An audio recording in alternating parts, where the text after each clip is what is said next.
Welcome to the show Gold Squadron Gays. It's the podcast where two Star Wars loving gays talk about and review their favorite Star Wars content while also being gay as hell.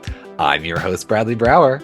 I'm your other host, Charles Rogers, and this is not a show about reality TV, but we just had a wonderful conversation about it in our patron-only 15-minute warm-up segment, which you can access by going to patreon.com/goldsquadrongays. Is it gauche to put a plug right up at the start of the beginning of the episode? And one of the ones I know people are probably going to tune into the beginning? Yes. Do I care? No. But you know what?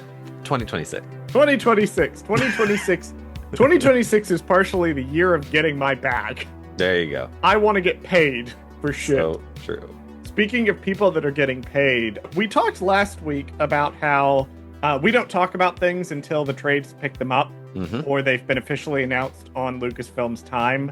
And Lucasfilm did announce official news. So now we can talk about it as opposed to going off an unsourced Trust Me Bro article. Right. Good for whoever wrote that. You're either supremely lucky or someone leaked. Let's talk about what the news is, because we do try to make this show somewhat timeless, but we did have to talk about this one. Pretty big news, yeah. Too big to ignore. And that is that back on January 15th, so 2 days ago at time of recording this, we did get the official announcement that Kathleen Kennedy is stepping down from her role as president of Lucasfilm. She will be replaced by a Gun Safran style pairing, Dave Filoni and Lynwen Brennan.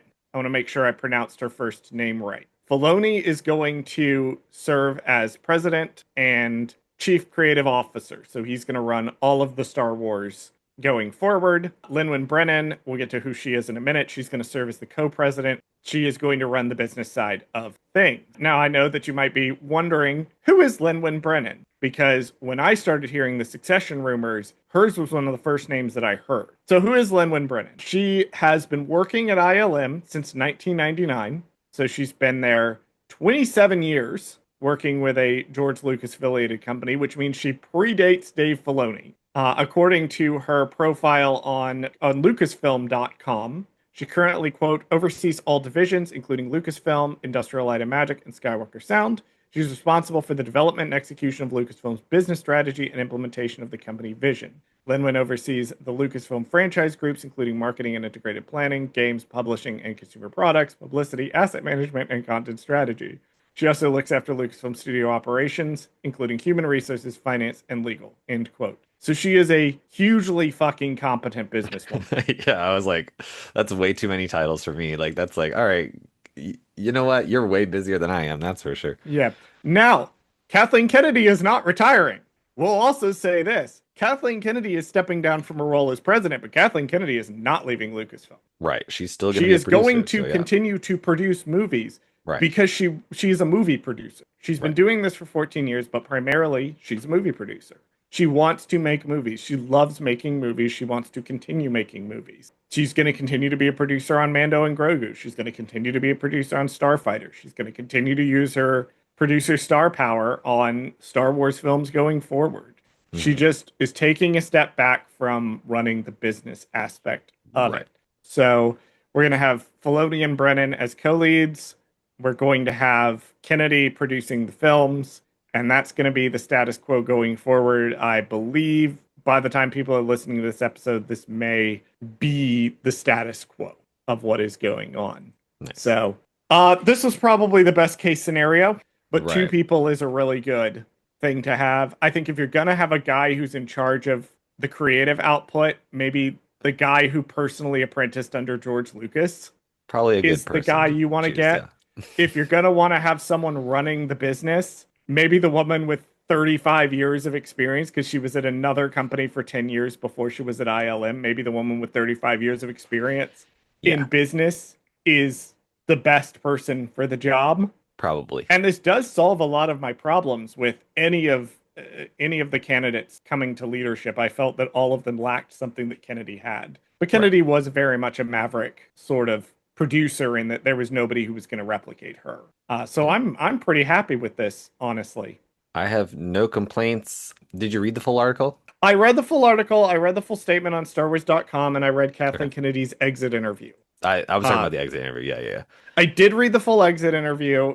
She gave some very diplomatic answers about AI, which I'm not going to touch here. Right. That was weird producer speak. That was also a weird question. Like it was That just was a weird that very weird question. Yeah, it a was a weird fucking question. weird question to ask her during, and they asked multiple questions about AI and Yeah, that, I and I'm was like, like, why? I mean, I would stop understand the asking one her. question, but maybe Yeah, like that's it. Like, why are you she's asking not multiple? going to give you a direct answer. She's too Right. smart for that. Yeah, yeah, But her Q&A did, or her interview that she did, the exit interview, did talk about like very diplomatically, but I'm going to say less diplomatically, that Disney are a bunch of cowards That's is the that's no, problem. that's kind of exactly what she said. She was She like, pretty much essentially yeah, said that Disney are cowards. yeah. They want, I don't want to put words in her mouth, but if you read what she said, that is a stunningly accurate She basically summation said of they it. want to make boring stuff that They want to is make fine. stuff that they want to make, they don't want to take risks, Right. and it's a struggle to get them to take risks, which I do think is something that's positive about Filoni, Hmm. is that he's very much for championing, like, yeah, Filoni doesn't take a lot of like risks in his own stuff that he makes, but if you look at the track record of things that we know about that he's championed, that just because he doesn't want to go out of his comfort zone doesn't mean he doesn't want other people to do it. Right. We know he worked on The Acolyte with, or that he didn't work on it, but he was involved in it and pitched ideas to them and helped them develop it. We know that the short that he personally helped champion through was taking a big swing for Star Wars Vision Season 2. So he does have a track record of wanting to support other people, and an interview was dug up of him in 2024 where he talks about like, oh, we don't want all Star Wars to just be mimicking George all the time. Like we don't want to just keep doing what George did. We want to kind of move stuff. We want to move outside of that. Which, so I think that Filoni's, I'm hoping, will be good at getting like the Disney brass to kind of to greenlight kind of more of these and kind of pitch how these will work. Hmm. That's sort of what I'm hoping. And then Brennan is very solid, and I'm also hopeful that if it's continuing to turn a profit for them, that they're gonna, you know, if they take more of these risks, then they'll be able to. And that's not to say that I don't want to see like a new generation of people come in and put their own spin on it. I just hope that they do start to take more risks after this like next batch of like pre-transition stuff gets made. I think when that's done, then we're gonna be then I'm gonna be curious to see what actually gets made because I think once Filoni gets his movie out of the way, I think we're good. Like it's kind of one of those like he just needs to get over that hump of like I've never made a movie I'm and like Yeah, I'm just seeing be some done. reporting that that's on the back burner. I wasn't able to track down a primary source. It all sources back to a Hollywood Reporter article, but Yeah. when I read that article, I couldn't find it in the article. I mean, I feel like I it's think on the back burner as long everything's as on the the back burner. story says that it's on the back burner. You know what I mean? Like it's not I think the Mando Grogu movie and then season 4 of Mandalorian are all gonna and it's season 2 of Ahsoka are all gonna determine whether or not and when that movie needs to be made. Like so it just Yeah, depends on how it all culminates, like the story. We don't know. So there's no way you can know for sure that that's on the back burner other than just there's other stuff that's more important right now. So everything's on the back burner. also like what does on the back burner mean? Like Right. let's look at, this is something I challenge people to, is like, is the is there a logical explanation for this that's not chaos at Lucasfilm? Because the Right. narrative online is always there's chaos at Lucasfilm, this has been shelved, this has been on the back burner, and it's turning in this whole thing. Is like, could there be logical reasons why this happened? So like with the Heir to the Empire movie, yeah, it could be on the back burner. That could be because they want to do a Mando season 4. Right. So that might just be because, like, why are all of these, like the Taika movie and the Mangold movie and all of that, on the back burner? Well, it could be that they want to have the release, so they want to do them in a certain release schedule, and they have something else planned. I noticed the Ray movie was never mentioned. Not once. No. Kennedy did not Yeah. mention the Ray movie as being on the back burner. Right. So the Ray movie could be 2028. And Yeah. they've I think that was just the only one she didn't mention because I feel like all the other ones she was didn't like mention that, and I the didn't see her status of the mention scripts and Dave's stuff. movie. Yeah. Yeah. But Those are they've the got these two. scripts. They've Yep. got these scripts. She also mentioned the Hunt for Ben Solo movie as being on the back burner now instead of canceled. Well, no, maybe there's stuff happening. Maybe they saw the Alan, reaction. Yeah, and they were like, yeah, Alan Bergman was one of the guys that reportedly, hmm Alan Bergman was one of the guys who was responsible for shutting that down. And so maybe, they're opening those conversations. We don't know. yeah, We just you don't know, never but there know. could be explanations that Also, are not. depending on how well the Ray movie does, that could ramp up Ben Solo right again. Like people Mhm. be like, "Oh shit, we want the They sequel could be, characters. Like we need yeah, more." they could be tweaking the script for that. But we've Mhm. also, Simon Kinberg is working on a new trilogy that Yeah, they're planning out. They're planning it out, and apparently, according to Kennedy, that's going through rewrite there you right go. now to update some stuff. So it's entirely possible that like that's going to tie into the Ray movie. That's going to tie into possibly some of these other movies, and they're Right. they're looking to see what the Kinberg thing is because they're clearly building up to this new trilogy. But we do need to move on to Resistance. Yes. Today we're talking about Resistance Season 1, Episode 3, The Triple Dark. Kaz and BB-8 uncover information on an imminent pirate attack and must find a way to stop it. Charles, what's one thing you liked about the episode and one thing you did not? One thing I really liked, this is a really solid episode for setups and payoffs. If I were teaching a course in screenwriting, like for an episodic TV episode, I would show this episode if I were doing a lecture on setups and payoffs. This is how you do it.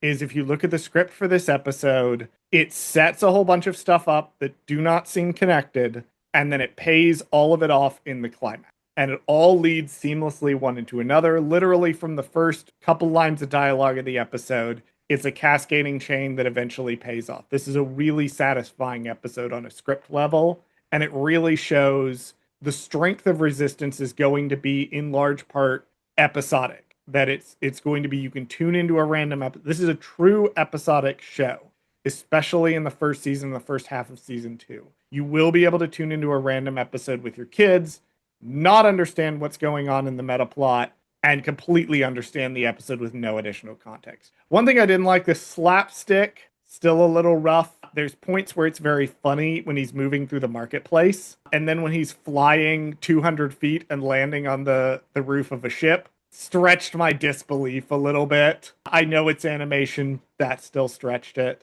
but those are the things I liked and disliked. Bradley, what's one thing you liked and one thing you disliked?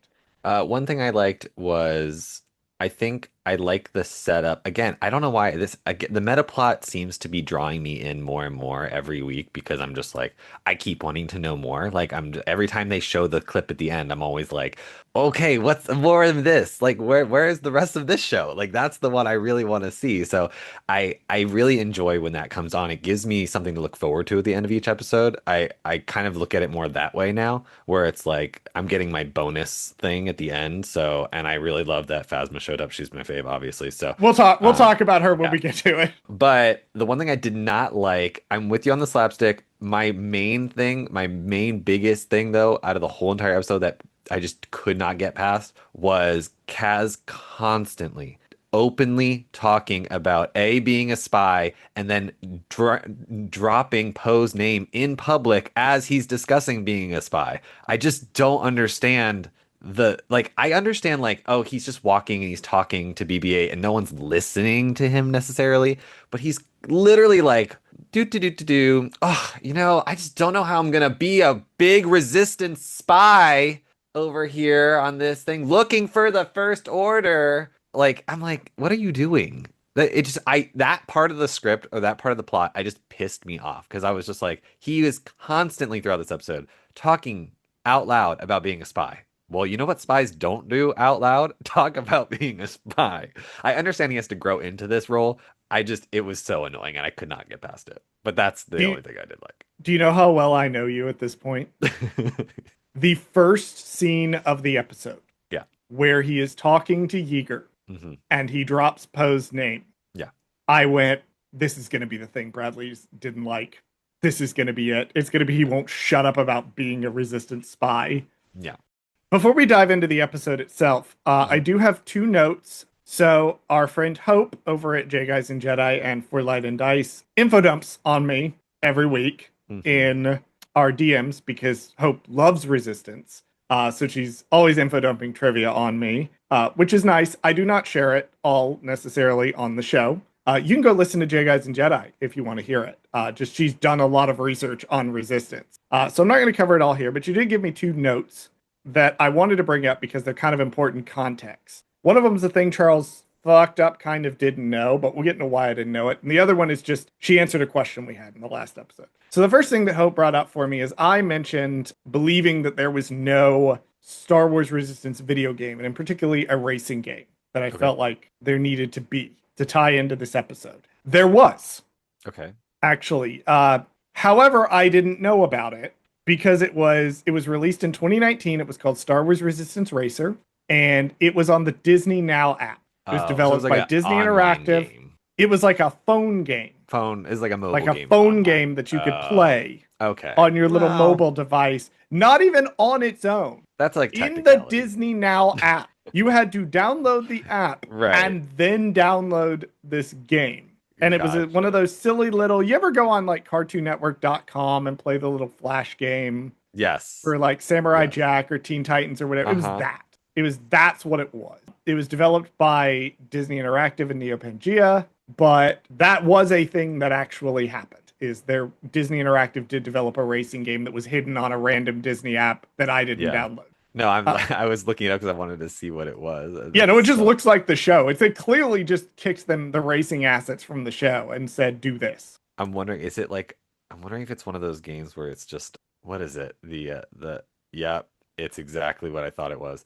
It's there's a I don't know if it's like a it's just yeah, it's just basically you're just racing through the loops. That's all Yeah, that's the all it thing is. is. I mean, it's literally it's That's very all it is. basic. But you're right, it looks like just the assets from the show. Like they just probably got the models and just simplified it down and just kind of it's not that crazy. Actually, it looks kind of cool. Like I love and it's got voice acting. Look at that. Hmm. But anyway, The other thing is that Hope was able to answer a question regarding Tamravor's age that okay. we didn't know and I couldn't find on StarWars.com. According to Hope, I don't know where she got this from, but Hope is pretty accurate with her research. So I'm going to trust her on this one. Tamravora is 16 years old in season one.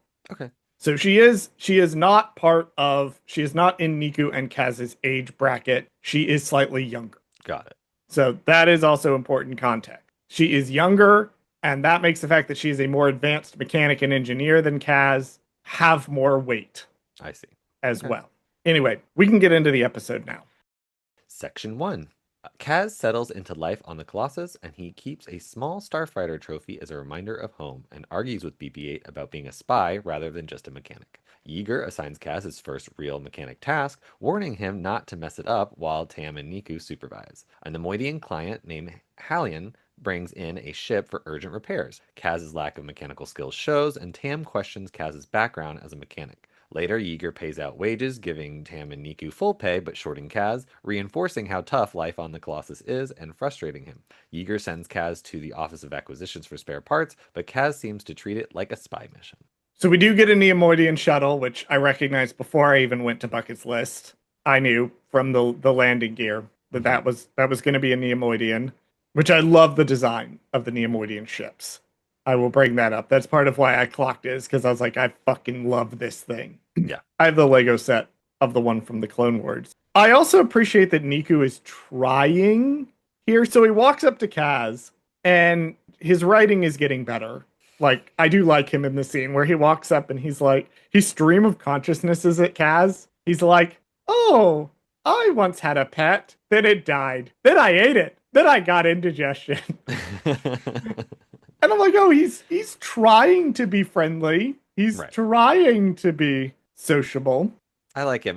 He's simple, but he's entertaining. Like it's not like a He's not a complicated character. no. I like it now. It's not as bad as I think the beginning. It was like where he was literally just dumb. I think now it's more like adorkable. If that is that the right word? Like Yes. it's kind of like yeah, he's like a lovable dork. Like he's just kind of like a little goofy, but he's like I don't know. He's growing on me slightly, but it's I mean it's not. I wouldn't say he's at the top of the list, but he's like he's getting better. Yeah, and this is part of why I got so pissed off at the first half of the pilot episode where he's just a fucking dumbass because Right. like we do see in a later bit in this section where Kaz hands him the wrong thing and the way Niku explains to Kaz Hmm. where he's like, I asked for the this part, not the not this part, which is what you handed me. Right. Like, because Nika's just, he's nice. Yeah, he's trying to be He's nice with that. he's Yeah. trying to be nice. He's trying to be friendly. He's trying Right. not to be like, what the fuck is wrong with you? Hmm. Which is Tam's whole deal, is asking Kaz what the fuck is wrong with him. We do see Neomoidian. That is Hallian. Hallian is voiced by Jonathan LaPal. We're Right. going to see Jonathan LaPal in basically every fucking episode of this show. Is he always just gonna end up voicing just like the random alien character we need to introduce for the plot for this point? Like just like A lot of times he's going to be. Okay. He's a lot of random stormtroopers. When stormtroopers start showing up, Jonathan LaPal is going to be a lot of those stormtroopers. It makes sense. But the main thrust of this sets up our kind of thing for this episode, which is Kaz doesn't actually know how to be a spy, and he's under such pressure to be one that it's taking over his brain. Got it. Because like he needs to do his job, and he doesn't do his job because he's busy asking fucking Niku about the First Order. And also, he doesn't know how to be a mechanic either. So No, it's- he doesn't. He So- doesn't know shit. that's a terrible cover for a spy who, like, it doesn't know how to be a spy, is doing a job that you genuinely don't even know how to do either. So it's kind of a double negative here. Like, he's both a terrible spy and he's also a terrible mechanic because he doesn't know what any of the parts are. He doesn't know anything. And it's really funny because I think especially with Tam being like, "Where'd you go to school?" Like, Oh yeah, Tam is immediately suspicious of him. Yeah. I do want to point this out. Mhm. She is suspicious. She also put a pen in this. She knows like mechanicking on Coruscant. He lies and says, I'm from Coruscant, assuming that no one this fucking far out is going to know anything about how Coruscant, engineering yeah. works. Because, she's a 16-year-old girl at a random gas station in the middle of North Dakota. And how would she know about mechanicking in New York City? She does know. Right. She knows exactly what you have to do in order to be a mechanic. And his answer is vague and unconvincing. Hmm. I will also note from Bucket's list, this is not in my notes, but I'll bring it up now. All of the mechanics have different patches and colors. Hmm. Tam's mechanics patch, if you look at it on her vest, is red. This signifies she has the highest level of mechanic expertise. I'm dead. She is a master level mechanic at 16. That makes it actually even funnier. Which Kaz would know if he knew Right. shit about mechanicking. He doesn't. He's bluffing his way through it. I love that actually. And getting paid less than everybody else to do Which so. is not unfair of Yeager to do, by the way. I know like they kind of play it off in the thing, and I kind of said it in my notes kind of like this, like where it was like, oh, he's just being like, well, this is life, like, but I think he's not doing it to be malicious or a dick like he normally is. I think he genuinely is like, you don't do any work or you don't do as much work, so therefore you're not going to get paid as much. What do you mean? Like, I'm not going to give you That's all the how credits. capitalism works here. Yeah. Also, I like how I don't know the price of everything, and in Star Wars or whatever, and I don't know how much those little gold credits are worth or whatever, but like Niku kind of basically tells him that the one in his hand is worth like half a meal. So I'm curious, like what, like if they both get 4, and I'm I like, how much could assume that actually be? I assume based on scenes that will happen later and also what we see at the beginning of this episode with Kaz's bunk, Mhm. I assume food and rent is deducted Okay. because they live in In the shop or whatever. the shop Yeah. and they eat Yeager's food. I assume that what they get left over is after he has deducted the costs of Cost of living bunking and them expenses. and Mhm. feeding them. Okay. Yes. Yeah, and he probably, I mean, I'm not also ruling out the fact that he might take a cut as well, like just a fee of some kind of like, this is technically my shop. I'm contracting you to work in it, so I get a fee from the work. So we'll too. we'll say maybe based on the 4 versus 1 that I don't know, maybe Tam and Niku are making about $50 of discretionary spending a week. Yeah. That sounds about right. 40 or $50. Kaz is making about $10. Yeah. I like that. Maybe even less. Maybe they're I was making gonna say maybe about $5. Like it was if we're like, going yeah, like by McDonald's, because I'm basing that on like a mid-tier like sure. restaurant. But if we're looking at like McDonald's, Fast then food, yeah. This maybe, is a yeah, gas maybe station after all, so this is a gas station. Maybe Tam and Nico are making about $20 yeah, of discretionary spending a week, and Kaz is making about $5. $5. I totally agree. Maybe something like that. But Section 2. In the marketplace, Kaz clumsily spies on random patrons, and he overhears two Snivians arguing and briefly thinks he has uncovered something important, only to be caught eavesdropping. Greville arrives and recognizes Kaz and demands repayment, escalating the situation when Kaz cannot pay. Kaz tries to flee through the marketplace but is caught, and Greville takes Kaz's Starfighter trophy as payment. BB-8 creates a diversion, allowing Kaz to escape, and Kaz and BB-8 accidentally slide into the Office of Acquisitions, where Orca and Flix show interest in Kaz's valuable Starfighter trophy. Kaz refuses to sell and secures the compressor and is immediately confronted by Tam for being late, who drags him back to the shop. Back at the repair bay, Hallian pressures the team to stay on schedule while Kaz fumbles with the installation, and he overhears Hallian using coded language on a comlink and suspects something shady, but his clumsy interruption causes the comlink to be lost and costs him more of his already small pay. After Hallian leaves, Yeager warns Kaz that being a mechanic is not optional and that if his cover fails, no one will protect him, emphasizing the real danger of his mission. slight correction to Bradley's summary: Greville does not successfully take the trophy. Oh, He tries to yeah. take the He trophy. tries. You're right. I should have specified. He tries to take He it. tries to take it. It's Right. in the shop later. Right. And also, Hallian is using what Kaz thinks is coded language. Right. It is not. We'll get to that in the next section. But I will say, too, the slapstick in the market scene is kind of funny. This I is the think bit it's where it kind of yeah. worked for me. It was okay. I think it was funny with like, oh, he's paying attention to something and he runs into the stall or whatever it Yes, is. Like that's funny. that's funny. That I get it. Like it is slapsticky. It's a little goofy, but it worked here in that moment. I think it was fine because he's literally like, I'm not paying attention to my surroundings kind of situation. Like I'm hyper focusing on people's private conversations, so I'm not necessarily hyper aware of my my body.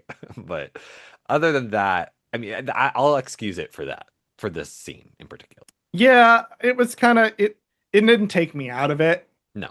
that he was like walking around running into poles, running into aliens. Like it also works because again, Kaz is the main struggle that Kaz has in this episode Hmm. is he's trying too hard to be a spy. And we'll get to emotionally why he's doing it in the third act, but he's trying too hard. Trying too hard, yeah.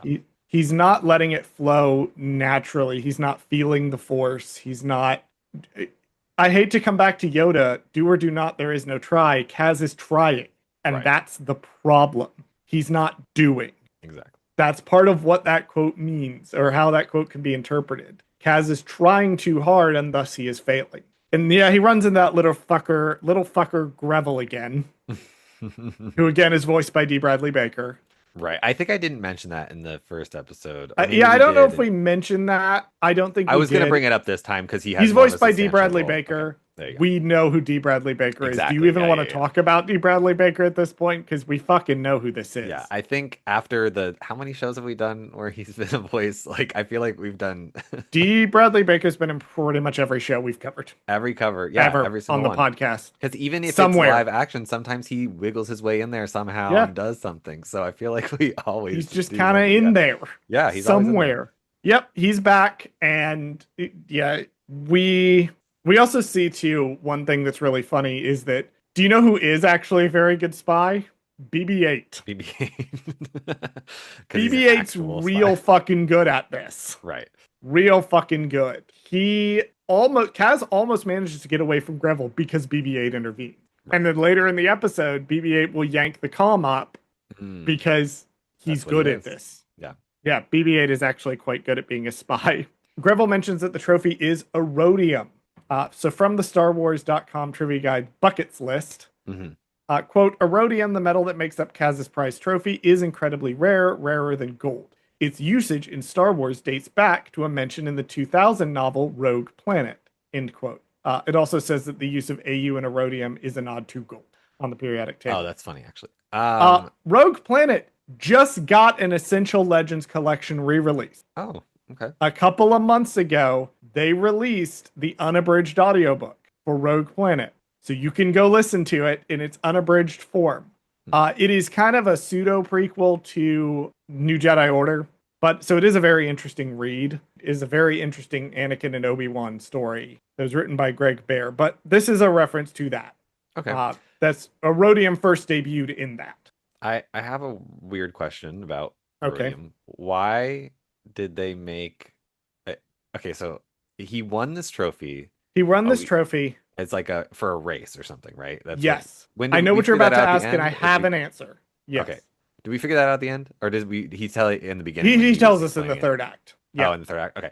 So not to go It's a too much into racing that, trophy. but it's a racing trophy. So this would have had to be a big deal because this is a very expensive trophy because it's Mhm. made of this rare mineral. So this isn't like because when I first watched it, I thought, oh, this is just his like not his participation trophy because he obviously won, but like it's like it's like a kid's trophy. Like I thought like, oh, it's like just a little trophy, like, whatever, it's not that big a deal. But then finding out throughout the episode, like, oh, this is like a super rare mineral that clearly everybody wants. And everybody's like, I'll trade you this for it. I'll trade you that for it. I'll give you whatever.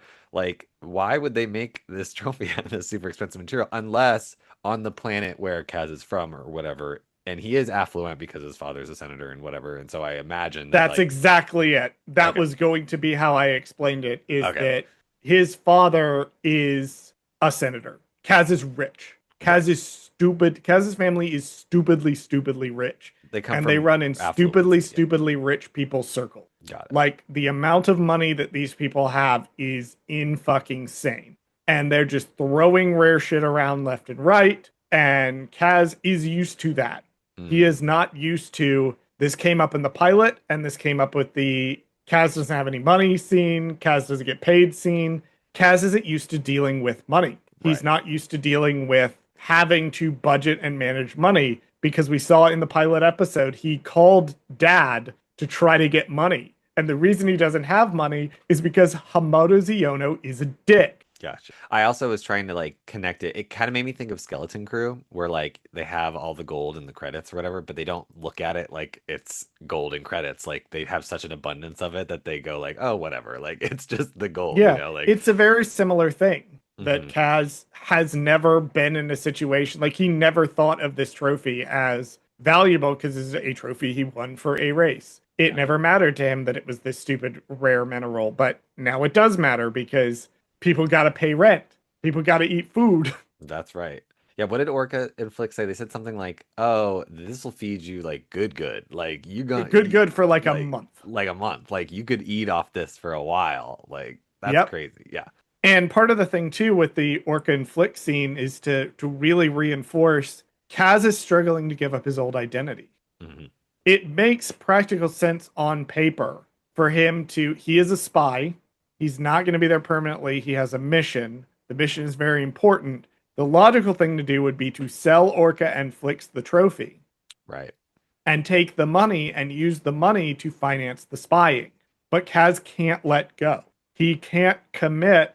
Again, he's trying too hard to be a spy. He doesn't do it. He won't commit to this. He won't commit to using this trophy for his bigger mission. I do like that Orca and Flicks already like Kaz. Flicks is snarking at him. Orca calls him Kazzy.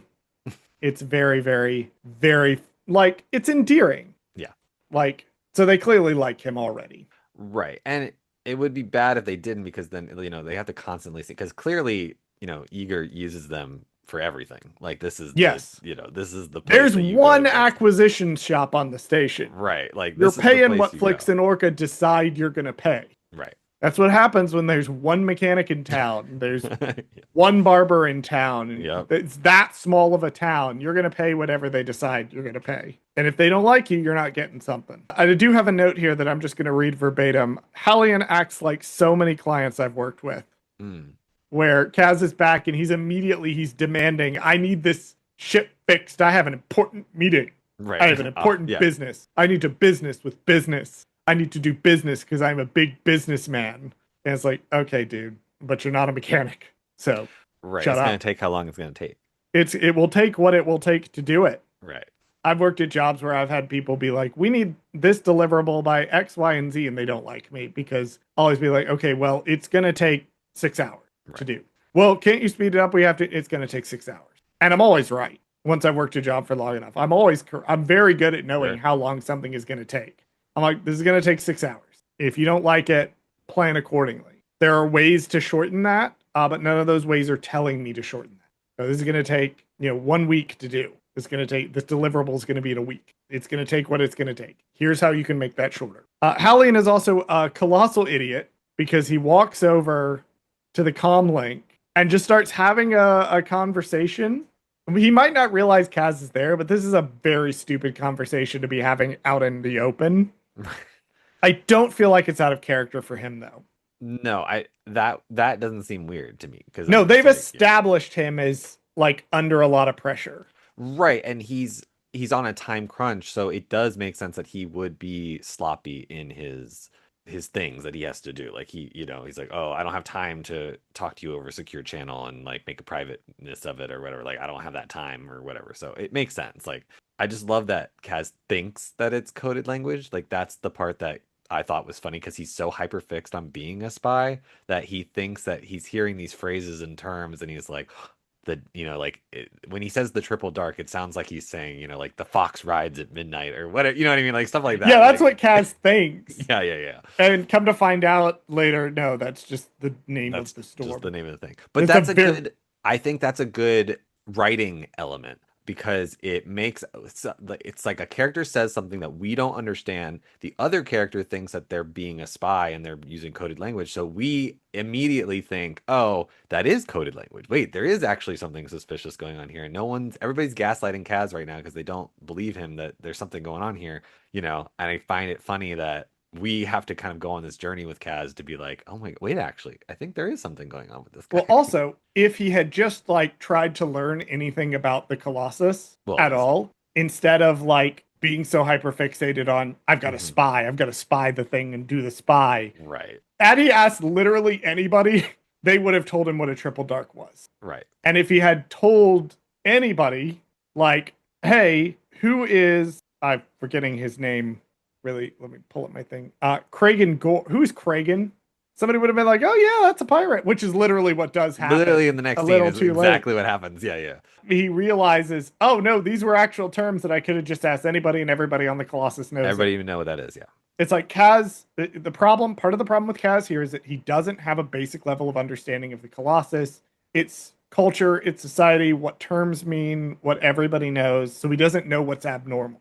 Right, because everything would sound abnormal to him because he's just kind of like, I don't know what that means. Like, had he just gone to Yeager literally right after Hallian left and been like, hey, by the way, I just overheard him say this. Does that mean anything to you? Yeah. Like, And Yeager, I know Yeager is being involved, a dick in this episode. He's continuing. And now I'm attacking men for fun. He is continuing to be like, he could have very easily stepped in at any point and he just doesn't because he doesn't want to. So he does let Kaz flounder. He also shoves Kaz at the mechanic's job and it's like, do your job. I'm not going to pay you. Right. This is not for the shit job you're doing. Yeah. Training. What's that? Yeah. Even though the cover story is supposed to be that he's an aspiring pilot who's found work as a mechanic, Yeager's never like, okay, go watch how Tam and Niku do it. Yeah, that's the one thing I don't understand is like, why isn't like part of the cover being like, I've come here to learn how to be a mechanic from, and Yeager can be like, yeah, Tam and Niku will teach you how to be a mechanic. Like that's part of because we got to shit on Kaz for no reason. Know, but it's just like, that would have saved the Tam suspicion of it all, I guess. That is a major problem, and this will come up. Oh, okay. I mean, I don't want to seem like I'm just criticizing. One, there's much more complex layers to Yeager that we will find out as the first season goes on. But also, the show is going to own up to the fact that Yeager makes a lot of mistakes here very early on. And one of the biggest mistakes is not accounting for Tam. Right. That he does not understand that Kaz is raising a lot of Tam's suspicions because Kaz's cover story is bullshit. He is incompetent. Yeah. There is no reason for Yeager to have hired him. There is no good explanation for this. And Tam is correct from her point of view to be like, what the fuck is going on? Right. I will mention Yeager does give us an important piece of world building where he's kind of explaining to Kaz that like the average person doesn't know about the resistance. It's not that they don't care, they don't know. Niku's never seen a stormtrooper. He knows about the First Order, never seen a stormtrooper. The First Order resistance thing, not a thing that people know about. Right. Yeah, he's like, if you even mention the resistance, most people are gonna be like, huh? It's not going to be that like people don't Yeah, like it's the not like resistance or worldwide don't trust news the or anything. resistance. Yeah. No, they just don't know what that is. Yeah.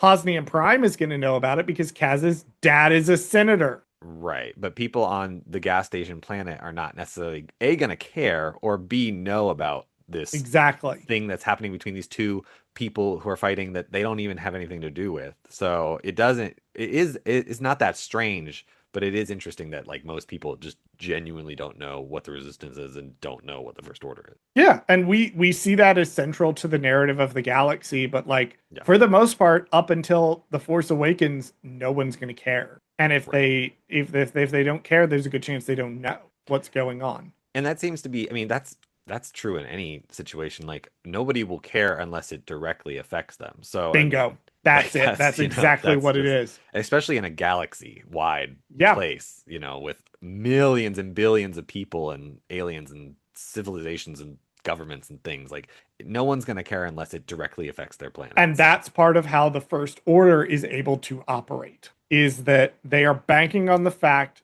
that no one is going to care about them reassuming control of the galaxy unless it directly impacts them in a negative way. They simply do not care about it. And by the time they do care, it will be too late to stop them. Section 3. Kaz confides in BB-8 that his Starfighter trophy comes from his first race win. A Rhodian warns Kaz about an incoming triple dark storm, explaining it creates low visibility and is often used by pirates as cover, and Kaz connects the dots and realizes Hallion was working with the pirates and fled early to take advantage of the storm. Before Kaz can warn anyone, Greville confronts him at gunpoint over the trophy, but the situation is interrupted when the pirate ships emerge from the storm and the Colossus goes into lockdown. The pirate Kragan leads an assault during the storm, and the Ace Squadron launches as a defense force against the attack. During the battle, Kaz and Greville are blasted off a platform, briefly cling to the pirate shuttle, and narrowly survive. Kaz uses his trophy to prop open a closing blast door so Greville can escape, damaging it in the process. As the battle intensifies, Kaz comes up with a plan. He recovers Hallion's comlink with BB-8's help and realizes it's tapped into the pirates' communication. He creates a loud interference signal that jams the pirates' communications and locks Kragan's shuttle system. The disruption forces Kragan to order a retreat. Yeah, we do get a lot more information on the trophy and what it means to Kaz. It's sort of symbolic of him defying his dad, overcoming the odds, beating something people said he couldn't beat. And that is something about Kaz's character too, is that he has an indomitable spirit. Like he is willing to persevere even when people tell him you can't do a thing. Which I like. This is an important piece of Kaz character building Right. in these episodes. And there's a lot of subtlety going on. Like he doesn't necessarily, he comes out and like directly says what the trophy means to him in this scene, but a lot of times they're going to walk this very fine line between spelling out the character's motives because they know this is skewing to younger children, Right. but not directly turning to the audience and saying, I am undergoing this part of my character arc now. Anyway, then they're attacked by pirates. Did you have any information on the voice actors? Yeah, so I did the two main pirates, and then I did Okay, one of the A Squadron. I'm going to ask you to hold off on one of the pirates and the Ace Squadron. Okay. There's going to be a better time for both of those people. Only do Kragan. Kragan is being voiced by Gary Anthony Williams. He is an actor, comedian, and filmmaker. He has voiced the character Uncle Ruckus on the Boondocks and Bebop in the live-action Teenage Mutant Ninja Turtles Out of the Shadows. He physically has appeared on shows such as Boston Legal and Malcolm in the Middle. He currently is a cast member on Whose Line Is It Anyway? He does have a Disney trifecta. He's done numerous voices in Disney cartoon shows. Recently, he did the new Disney Juniors Ariel. He does numerous Marvel voices, and most recently, he did Iron Man and His Awesome Friends. These are all like little kid shows, by the way. This is not his only Star Wars. He did voice an alien in Clone Wars, and he was the Lasat Gron, I think his name was, in Star Wars Rebels. He's also in Young Jedi Adventures. Oh, okay. I did see that on There you his go. credit. So Yep. he is used to doing the little kid show, so it makes sense. I need to speak as a hater for a minute. Okay. I need to speak as probably a class B hater. Like there's some people who are on a higher tier than me, but I'm pretty high up there. And as about a class B hater, I respect Greville holding a fucking grudge. Despite everything, despite the pirates attacking and the Hmm. weather, Greville is still holding a fucking grudge over that money and that trophy. And I respect that deeply. Well, on the Colossus, one probably count, money is money. You know what I mean? And he probably doesn't come into a lot of it, so it's like anytime he can get his pay, he's gonna get it. Yes. And also, fuck this guy who owes him money and won't Right. pay him the money. Which, to be fair, does he really owe him the money? I mean, if we go back, No, Greville's a technically, little shit and just he's a wants little shit, to right? squeeze money out of people. Like, that's his whole thing. And he technically was scamming Kaz out of the Yeah, money anyway. I respect this guy. So, I respect this guy being a little shit weasel at all times. right. I get it, Greville. You're an awful, wretched piece of shit, but I understand you. Hmm. I do have a note about it. It is a little silly that he lands on Okay. the thing, but Yeah, I mean, this part was weird only because, like, I didn't understand the point of it. it's funny. It's for kids. I guess, but like, it genuinely makes no sense in the terms of like, because he just lands in the same spot. Like, so they literally, Yeah, like, no, it's just there for a funny moment. yeah, it was so weird. It didn't make a lot of sense. You could have just taken that out and then, like, been fine. Like, because he Most of ends up in the the same place. most of the dogfight and is pretty good. Yeah, And like the way that it interacts with Kaz and Greville on the platform, and they're having to dodge these bolts, and it's fucking terrifying to be on the ground right. while the pirates are attacking the station. A lot of it's really good. Then there's that one really, yeah, it's just weird little moment. But I do like that we get to see the aces in combat. We will talk significantly more about the aces in a Okay, later episode. got it. Uh, Yeah, I just like how they are the defense force for the because I didn't think that like when I was watching the show, I was thinking like, oh, they're just rich assholes who are NASCAR drivers. Like that's all they are. Like they're just sports entertainment. I didn't realize that no, they're also like special forces. Like, you know what I mean? they're the Like, defense of the station. yeah, Remember, I talked in episode 2 about how almost everybody on the Colossus pulls double duty. right. Everybody, And because this the is that Colossus for them. both has its own internal social workings and economic workings, but Right. also has to function in the wider galaxy. And we see that there's a lot of intersection between that to where, yeah, the racers are racing because there's nothing else for them to do while they're sitting around. Right. It's not like a military base where there's stuff for them to do. This is them drilling. This is them training. This is them practicing. No, they Mm, actually serve a purpose because once you're an ace, you are required to go out and defend the station. You know who's out there fighting pirates? Captain Doza's daughter. He sent his own daughter out to fight the pirates because she is a good pilot, and a right. good pilot has to go. They need good pilots to go out and do that. The fact that he's her daughter is irrelevant. And it's not that Doza sucks. We will meet him later on. He does not suck. He is actually one of the better characters on this show. But even despite that, Tora can fly. Tora goes out and fights pirates. Got it.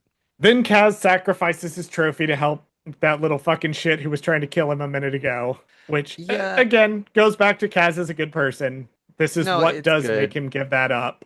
Yeah, it's It's a good not money, little it's saving someone's life. it's a good little moment. I don't understand though, like maybe they I don't know, do they come back to the trophy ever again? I do believe so. I do Okay. believe the trophy will show up again. Because I was thinking like it's still worth something. Like just because it's crushed doesn't mean it's not worth the thing that it is. Like it's still the raw metal, so I feel like it's still technically It worth will at something. least show up again. I'm not Yeah. 100% sure whether or not it will be this plot relevant again, Okay. but it does show up again. Because I was thinking in my brain like, okay, he could sell it now. Like now it's not worth the thing. Like it's not to him, it's not the Well, memory I anymore. think the argument is now that it's gross and bent and ugly, its only value would be melting it down. Right. And I don't think Gravel or anyone or Orca and Flix intended to do that. Interesting. Yeah. I think that they wanted to sell it to someone off world or they wanted to do something that, and now that's severely limited I see. Okay. what they can do with it. So The only note I really have for the scene with the causing the feedback loop is, again, I mentioned it at the start of the episode, setups and payoffs. We have set up the comm link. We have set up the use of the comm link and that it goes into the pirate systems. We have set up the feedback loop. We have set up Kaz knows how to generate it because he did it Because he accidentally. messed up in the beginning. Kaz is not stupid. He remembered what he did. Right. And he's able to recreate it. We have set up that Hallian is distractible and like anxious and not thinking clearly so that Kaz can whack him because we've set up that Kaz is clumsy so that that accidentally creates the situation by which the comlink is still there. Everything works together to make it so this moment doesn't come out of nowhere. Right. My only in-world complaint, like obviously it needed to be done for plot reasons, right? Like all of this makes sense for the plot and its setups and Right. payoffs. My only in-world complaint, like realistically, if BB-8 could have done that the whole time, then why didn't he do it when it happened? Thus, him not taking that out of the pay that he owed Yeager or whatever. Like it could have been like because BB-8 is a good spy. And I I know, think I'm just I kidding, think but that I'm BB-8 saying. knows that it's more valuable to have the comm link now than to have Kaz having money. I know. I just practical reasons. I was like, if Yeah, BB-8 could have done that the whole time, come on. I think BB-8 does recognize that it's smarter to have the comm link. Or is BB-8 even there when the I comm don't. link falls? You know what? You're right. I don't think he's there I don't actually, think he's there. or he's not or he's not right next Yeah, to them when it happens. he's not right next to them when it happens. Yeah, yeah. So I also did want to mention one more thing. I really liked how when Kaz stops trying to be a spy, when he starts actually using things around him that have already happened, that ties that whole element together. This is the tying together of that emotional thing. Is at this point he has now stopped thinking about being a spy. He is now thinking about saving the station and himself as a Colossus resident. Now he is actually able to do some effective spying and use the things that he had already done. So, like, a good spy would have gotten the comlink off of Hallian by accident for this exact reason. Kaz does it unintentionally and then realizes he can use it later. So he's starting to learn. He's starting to figure it out. Section 4. After the attack, Team Fireball returns to the hangar, and Kaz claims he stayed to work instead of hiding, but his attempt to show off by starting the Fireball fails badly, exposing how much he still has to learn as a mechanic. Kaz warns Yeager that Hallian was actually working with pirates and admits that there are bigger dangers than the First Order, but Yeager dismisses him and walks away unconvinced. Later in space, Captain Von Reg reprimands Kragan and the pirates for their failure against the Colossus, reminding them of the consequences of not fulfilling their bargain. Kragan presents a captured Hallian as proof of their errors, while Captain Phasma expresses skepticism about the pirate alliance. Kragan vows to carry out her orders, hinting that Doza will be forced to surrender the Colossus to the First Order. And Kaz gets no credit for saving the station. I kind of love that. This will happen a lot. I love that. Well, it's not only does it humble Kaz, but it just kind of like makes it be like, hey, you're just doing this out of the goodness of your heart. You're not doing it for the recognition. You're not doing this for the like, you shouldn't be anyway. That's I guess the lesson he has to learn is that like you'll Also, always get he is a recognition. spy. All of That's his best work will never, ever, ever get Yeah, revealed. that's true. You're right. He's doing this for the love of it. He's supposed to be doing this for the love of the game, for no credit whatsoever. Right. Because he's a spy. If you know what a spy did, they're either dead or not a very good spy. That's fair. Anyway, let's get to the scene that Bradley really, really wanted to talk about, which Right. is we cut back to the First Order and we get this reveal very early on in episode 3. We get the reveal that the pirates and the First Order are working together. They have a deal. Hallian is definitely getting killed. Sure. I don't even think he shows up again. This is the thing Charles didn't research. Let's see if he ever shows up again. He never shows up again. He is fucking murdered at the end of this. Yep. Yeah, He's dead. that motherfucker is dead as hell. They are going to fucking execute him. Of course. Well, that's what For pirates fucking do, right? Why? So they're gonna execute him, and the pirates and Craig and Von Reg are having this conversation. And who walks out of the dark? That's what You just comes out of berate the shadows. pirates for being fucking stupid, but Bradley's favorite sequel character, Captain motherfucking Phasma, is here. Loves. Who's voicing Captain motherfucking Phasma in this show? And did you know this before you watched the episode? I think I vaguely remember that Phasma comes back. I like again, I think it's just because I don't remember the show at all. Like I feel like at the time I remembered it, but like I or because I mean, I've obviously seen the first season, so I know that I had to have seen it, obviously. But You saw it at some point, and I at do some think point, we've I just mentioned multiple completely times she's forgot. in. I mean, if you're going to include the First Order, yeah, Phasma's going to show up. I didn't necessarily not think that that was going to happen, but Gwendolyn Christie is returning to do the voice of Phasma, which is amazing. So Yeah. Do you want to talk happy. about her now, or do you want to talk about her when we get to Star Wars: The Force Awakens?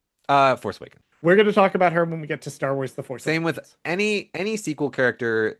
I think we should save for Force Awakens That only is voiced because by the same person. Yes. yeah, because it's important for that breakdown. So I think we'll wait. But I love Great. her. She's great. Just know that she is the portrayer of Captain Phasma in The Force Awakens in The Last Jedi. Love that. So they do lay out what the plan actually is. Again, very early on. Finally, Hitchcock yeah. has a very famous principle in suspense writing Mm-hmm. where I'm paraphrasing Alfred Hitchcock here. Very famous. He basically said, if you have two people at a table for 4 minutes and then a bomb goes off, the audience gets a momentary bout of shock. But if you show the same scene again and you show the bomb under the table, then the audience has to go through multiple minutes of suspense to see, will the bomb go off? And waiting for this bomb to go off. They're showing us the bomb under the table. The pirates and the First Order are working together. The First Order wants control of the station, but they're not going to come in and just take over the station. They're going to have the pirates attack the station until Doza asks the First Order to come in and take over the station. There it is. Yeah. Mm-hmm. So we know from the beginning, that's the plan. It's actually not a bad plan, honestly. I'm not going to lie. It's a really good plan. It's a really good because it's how fascism takes over. Right, because you have to make a need for them. Like you have to have there has to be a vacuum, and then that vacuum has to be filled by them to be like, oh, we're helpful, we're good. Like this is a good thing that we're here. We're bringing security. We're bringing safety to your platform. We're not coming in and taking over. All of these measures to crack down on people and control their lives, they're just in the name of security. Right. Like we're not taking you over. We're helping you. We're benevolent. Benevolent. Yes, I love that. Mm-hmm. I love. We're just doing it for your safety. This is in no way relevant to actual events that are literally currently happening as we record this episode. Not but just, at all. We'll note. This is how it works. This is how they're trying to do it. Right. Is they're trying to create a villain. And I will also note too, the writing of this episode shows us the aces, how effective the aces are. Right. So they're gonna have to do something about the aces. Right, because the pirate attack was good. Like it was a good idea, but I guess they underestimated the aces. And they underestimated Kaz's presence. Mm-hmm. And the pirates probably would have been able to overwhelm the aces if Kaz hadn't intervened. Right. But we do see the aces are good and there, and we have to deal with them. We have to make the need so pressing the aces can't take care of it. Who wrote and directed this episode? That's a good question.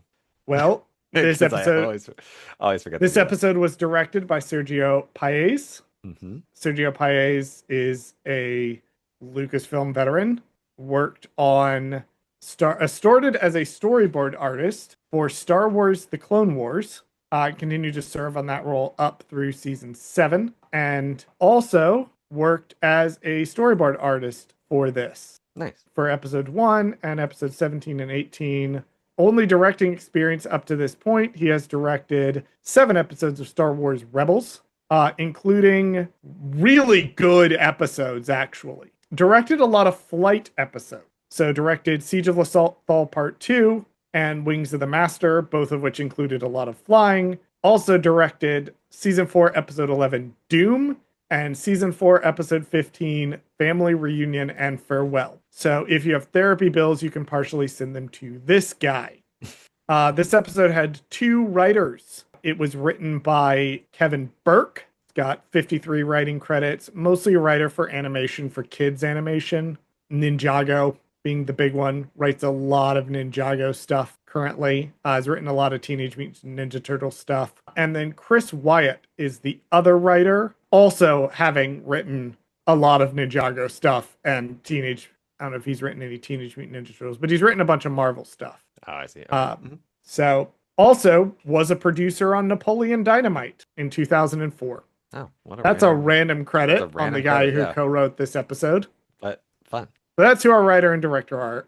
Bradley, what are your final thoughts on The Triple Dark? Final thoughts. I liked the action. I liked the plot. I thought it was good. I like the pirates. I like the meta plot of the, reveal of the First Order coming and working with the pirates. I like that setup. I think Kaz was annoying, but at least like he kind of, hopefully he learned his lesson by the end of this episode, that the spying needs to be done naturally, not you can't force it. So I don't know. Hopefully that he learns that lesson. But that's my final thought. I think this episode is very indicative of early Resistance's weaknesses. The slapstick doesn't really work. The characters haven't really formed to necessarily where they're going to be. Kaz in particular is very frustrating in this episode, but you can see as characters are going through time that they are starting to improve. We still don't know what Yeager's deal is. There's a lot we still don't know about the Colossus. It's going to add more context, but it does really show off the early weaknesses. It also does show off where the show's strengths are going to be. That it's going to be very strong episodically, that each episode's going to be somewhat self-contained, but it is going to move the plot forward. The plot is not static. So this isn't just a one-off attack by pirates. It is going to come back. It is going to matter. These pirates are going to be characters going forward. So the episodes are going to gradually start improving over time. This one's not that bad. It's still a little rough around the edges. We've still got to kind of get through it. But I liked this episode. I had a lot of fun watching this episode again for the podcast. All right, Bradley, which episode are we talking about next week? Because they haven't come out with a new show. So we're continuing on this motherfucker. What are we doing next week? Speaking of this motherfucker, what are we doing next week? Next week, we're doing the 4th episode, Fuel for the Fire. Hey, Bradley, are you familiar with the term demon twink? Yes. Because I'm going to use that term a lot next episode, I predict now.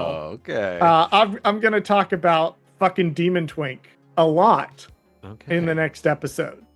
Pluggables, other things we do that you can support us. Bradley, reality TV, Married to Medicines. It's happening on Bravo right now. You can also watch such shows as The Circle, Temptation Island, King's Court, Queen's Court. Other exciting shows are coming. Stay tuned for announcements if you are a reality TV fan. You can find me on the Star Wars TTRPG podcast, For Light and Dice. Finished its 2nd season. You can binge watch it.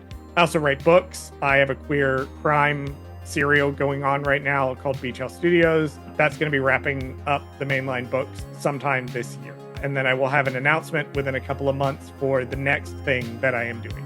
So stay tuned for that. All right.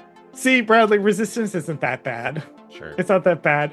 He's rolling his eyes, which you can watch him roll his eyes on the camera in our special video extended uncut version on Patreon by going to patreon.com/Gold Squadron Gaze.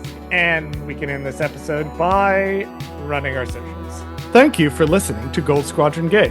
Did Charles fuck something up? Email us at goldsquadrongaze@gmail.com and let us know. You can follow us on BlueSky, Instagram, Threads, and TikTok at Gold Squadron Gaze. Subscribe to us on YouTube at Gold Squadron Gaze, where we post full episodes of this podcast. If you like the podcast, you can also rate us and review us on your favorite podcast app of choice. Please join us next week and every week for another episode of Gold Squadron Gaze. This was all planned. This was all schemed. Ooh, this was all, there's smart. reasons for everything. I am so smart. I am so smart and pretty. Moving on.